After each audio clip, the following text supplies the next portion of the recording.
Are reached hospital Tanda. Hello नमस्ते दोस्तों, कैसे हो आप सब। आई होप आप सब अच्छे होंगे। और आज हमें अर्जेंट जाना था टांडा और हम निकल लिए हैं घर से टांडा के लिए। पहले मम्मी के पास गए, फिर टांडा गए। और ये है हमारा स्कूल, यानी कि मेरा स्कूल, जिस स्कूल में मैंने पढ़ाई करी है वो वाला मेरा ये प्यारा प्यारा स्कूल। और गाइस, आप अभी न्यू हो तो प्लीज़ मेरे चैनल को सब्सक्राइब करना, वीडियो को लाइक करना, कमेंट करना और ज़्यादा से ज़्यादा वीडियो को शेयर करना। और ये जो आप व्यू देख रहे हो, एकदम मस्त वाला लोकेशन देख रहे हो, ये है मेरे नाना के घर जाने वाला रास्ता। और ये वो रास्ता है जिससे हमारी बहुत सारी यादें जुड़ी हुई है। बचपन में हम पैदल इस रास्ते में जाया करते थे नानी के घर। तो नानी छुट्टियां जैसे ही पड़ती थी तो हम नानी के घर चले जाया करते थे। बट अब नानी नहीं है तो नानी भी नहीं है और नाना भी नहीं है तो कुछ भी नहीं है, समझो। उसके बाद ये जो रास्ते की मैंने वीडियो बनाई, क्योंकि बड़े टाइम के बाद गए तो बड़ी सारी यादें जुड़ी थी, तो मैंने सोचा चलो शूट कर लेती हूँ। और यहाँ पे हम पहुँच गए थे नगरोटा से आगे। और जैसे ही हम नगरोटा से यहाँ आगे निकले तो यहाँ पर जो है जंगल में लगा रखी थी आग। भी लोगों ऐसे मत करो, क्योंकि आग आप लोग लगा रहे हो, एक तो पोल्यूशन, दूसरा कितने जो है जीव जंतु इस आग में जल के मर जाएंगे। और हमें कहाँ से ठंडी हवा आएगी। आप पेड़ जला रहे हो, यहाँ पे सब पौधों को जला रहे हो, तो ऐसा आप लोगों को नहीं करना चाहिए। उसके बाद जो है चलो हम रास्ते में सफ़र कर ही रहे थे। आपको जल्दी देखने को मिलेगा कि हम इतने एक्साइटेड क्यों हो रखे हैं टांडा जाने के लिए, कि इतनी रात, यानी कि इस टाइम 9 साढ़े 9 बज गए हैं हमें रास्ते में ही, क्योंकि हमारा टांडा जाना बहुत ज़्यादा ज़रूरी था। क्यों, और फाइनली हम पहुँच गए टांडा। आपको आगे देखने को मिलेगा, वीडियो के साथ बने रहे। मेरा कुक्कड़ बोल रहा था कि हमें जाना है। इसने नेम भी तो रखा है। मैं तो बहुत खुश हूँ।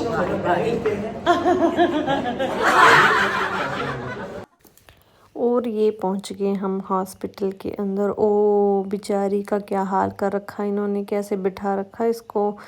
लेकिन चलो कुछ भी है, ये चीज़ें सहन तो करनी पड़ती है। अच्छा, आप लोग सोच रहे हो कि क्या हुआ ऐसा। अच्छा रुको, मैं आपको बताती हूँ, जस्ट वेट। पहले मैं इन लोगों को बहुत सारी बधाइयाँ तो दे दूँ। इसकी ये हालत हुई है, इसके लिए बधाइयाँ देनी तो बनती हैं भाई।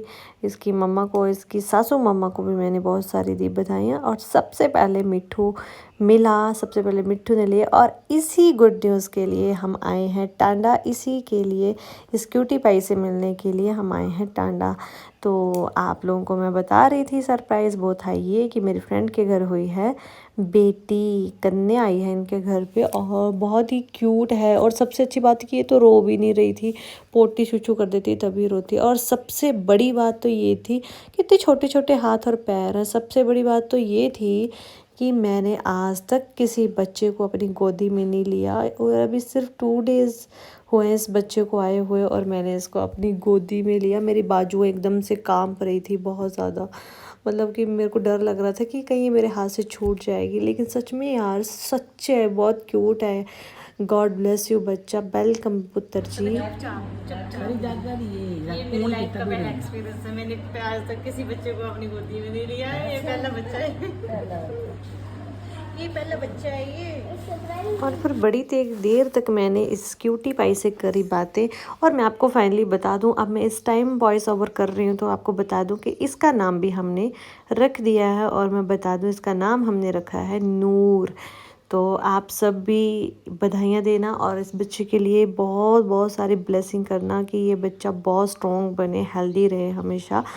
तो मैं इससे करी थी बहुत सारी बातें। और फिर अब मैंने, बहुत टाइम हो गया था तो मैंने बोला मिट्ठू पापा आप भी थोड़ी देर के लिए इसको अपनी गोदी में ले जाओ। फिर उन मिट्ठू पापा ने भी इसको बहुत सारा किया प्यार।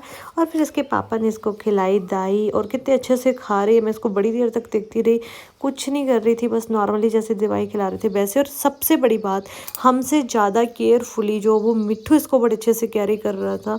इनकी ये बोल भी रहा था कि मतलब इसको बिल्कुल ऐसे केयर करो, ध्यान रखना चाहती हूँ उसका। और हमारे हाथ में एक भी जर्म आ जाए एक भी जर्म आ जाएगा हैंड पे अपने सैनिटाइजर कर लूँगा। हम सब यहाँ पे इतने ज़्यादा खुश हो रहे हैं कि क्यूटी पाई आ गई है। लेकिन जिसने जन्म दिया है बेचारी ने, उसको देखो, उसकी हालत देखो, सी सेक्शन। फेस मास्क लगा के आना चाहिए। फिर हमने क्यूटी पाई से मीट करने के बाद हम रात को बहुत लेट 1-1:30 बजे पहुंचे थे घर, और घर पहुंच के सुबह उठ के थोड़ा लेट हो गए थे उठने के लिए, और मौसम कुछ ऐसा था, धूप निकल गई थी 8 बजे। और डैडी जी भी जो हमारे आ गए थे सत्संग सुन के, घर पे वापस आए थे कि मैं उसके बाद नहा धो के नीचे आई। गर्मी हो रही थी बाहर बहुत ज़्यादा, और जैसे ही नीचे आई तो फिर गेस्ट जो वो जाने के लिए रेडी थे, तो डैडी जी ने बोला कि मैं इनको ड्रॉप करके आता हूँ किसी स्टेशन तक जहाँ से इनको ईज़िली बस मिल जाएगी। वैसे ये मेरे सिस्टर इन लॉ हैं जिनको डैडी जी ड्रॉप करने के, जो हमारे घर पे गेस्ट आए थे। बाय बाय, मिलते हैं फिर, जल्दी ही मिलेंगे। और उसके बाद फिर डैडी जी घर आए वापस, तो डैडी जी कर रहे थे अपने कपड़ों को प्रेस। मैंने बोला डैडी जी मैं कर देती हूँ, डैडी जी बोले नहीं नहीं मैं कर लूँगा, आप बैठो, क्योंकि डैडी जी को किसी के किए हुए कपड़े पसंद नहीं आते। कर तो देती हूँ पर मुझे बहुत सारा टाइम लगता है डैडी के कपड़ों को प्रेस करने के लिए। उसके बाद ये जा रहे थे पतिदेव हमारे चंडीगढ़, और मैंने बोला कि आज क्यों जा रहे हो, कल चले जाना। और यहाँ पर आप देख रहे हो हमारी बातें, मैं बोल रही थी कि जैसे ही हम आप जाओगे चंडीगढ़ पहुँच के बोलोगे यस, लेकिन खुश तो होंगे ये चंडीगढ़ जाके एक दिन के लिए, उसके बाद जब खाना नहीं मिलेगा तब इनको पता चल जाएगा। और फिर मैंने बोला मेरे साथ एक रील बना लो यार, तो रील क्या बनानी, मुझे हंसी आ रही थी, देखो कैसे ही देख रहे हैं ये। और उसके बाद रात हो गई थी, ज़्यादा शूट किया नहीं मैंने, और रात को खाना वाना खाया हम सब ने। और खाना वाना खाने के बाद मैंने किए बर्तन साफ़ करने की प्रॉपर मशीन की तरह बर्तन मैंने कर दिए एकदम से साफ़, और उसके साथ ही मैंने किचन को भी किया साफ़। तो आप प्लीज़ मेरी इस वीडियो को ज़्यादा प्यार ज़रूर देना, और उस क्यूटी पाई का वेलकम ज़रूर करना। और उसके बाद जब मैं ऊपर गई तो ये दोनों, एक कार्टून देख रहा था, दूसरा अपना फ़ोन देख रहा था। फिर मैंने दोनों के फ़ोन छुड़वाए और फिर हम चले गए सोने। नेक्स्ट डे मॉर्निंग हो गई थी और पति देव जी को जाना था चंडीगढ़। तो मैंने कहा ठीक है आप जा रहे हो हमें छोड़ के, हम भी घर ही रहना चाहते थे क्योंकि चंडीगढ़ में बहुत ज़्यादा गर्मी हो रखी है, और उस गर्मी से तो बुरा ही हाल हो रहा था। और अब मुझे पता चला कि वहाँ पे लाइट भी जा रही है। मैं इनको पूछ रही थी, आप मुझे बता दो कि कब आओ,